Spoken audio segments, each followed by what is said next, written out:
what's in the forecast for humanity in 2026? Because we've clearly woken up to the fact that everything is fake and gay. And we are therefore now reaching an inflection point. The people that rule over us, they tried it the nice way, I guess. They increased the pageantry. They used even more pyrotechnics and fireworks, and it seems like we're not biting. We are still talking about Brigitte Macron being born a dude. We're also still talking about the Epstein files. I'm sorry. So what's the next step? What's going to happen? Are they going to just get crazier? Yeah, I think the answers last year taught us yes. They want to start rewriting laws. They want to bankrupt people for knowing the truth. A real headline today, by the way, Brigitte Macron, who was quite literally born a male and who quite literally committed statutory rape under the then French law against a 14-year-old student, has successfully secured a conviction against 11 people in France for cyberbullying.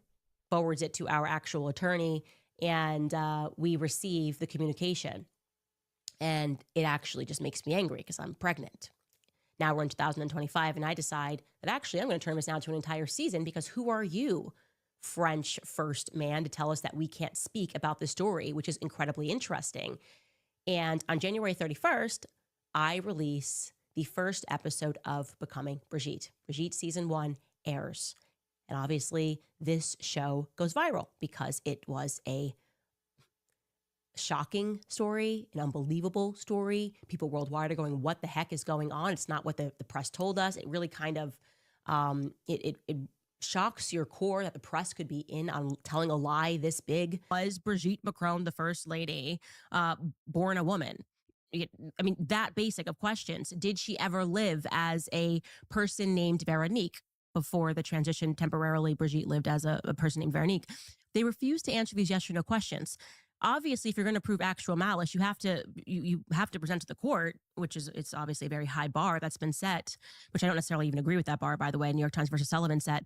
But obviously, you have to prove that I acted, I knew the truth, and I acted. That's exactly right. I was desperate to get to the truth and said I would stop doing this series. We also offered for me to get on a plane and fly to France to interview, to get Brigitte's side of this. You know, I want to make sure I'm not colored by having read Becoming Brigitte and reading the series. There could be another side.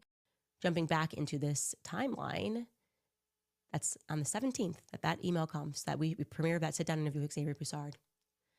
And a couple of days later, on February 24th, Charlie Kirk reaches out and he tells me that the White House is asking me to stop speaking about Brigitte.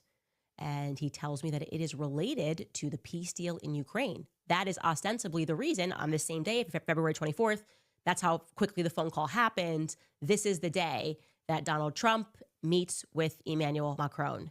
Do we have that, by the way, the text message between me and Charlie? Here we go. Yeah, this is February 24th. I'm showing you guys this now. Hey, I have something to tell you from the White House. They asked me to call you. I'm just the messenger here, but it's important. I say, okay, I'm around, call me. Then we have the phone call.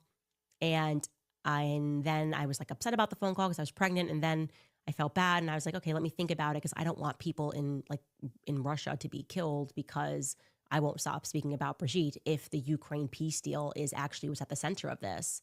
And he says, okay. And then I tried to say I will circle back tomorrow, or maybe I said tonight, call if you want to chat at all. And we did. We chatted. The next day, you can see he starts with the White House just asked for your number, FYI. I think POTUS might call you. And that is not what happened. On February 25th, actually, Sergio Gore called me and asked me to stop speaking about Brigitte. And it felt more like an order than a request, and I did not respond in kind to that. February 26th, President Donald Trump calls me and asks me to stop speaking about Brigitte. Now, Charlie's in the middle of this. Communications are happening between me and Charlie about Brigitte, okay? On July 1st, and by the way, the series was over, and I said I'll agree to be quiet about this for a while because it's no longer relevant, and I don't want Christian men to be slaughtered in Ukraine because I'm not keeping my mouth shut. Now, on July 1st, Macron sends another legal threat.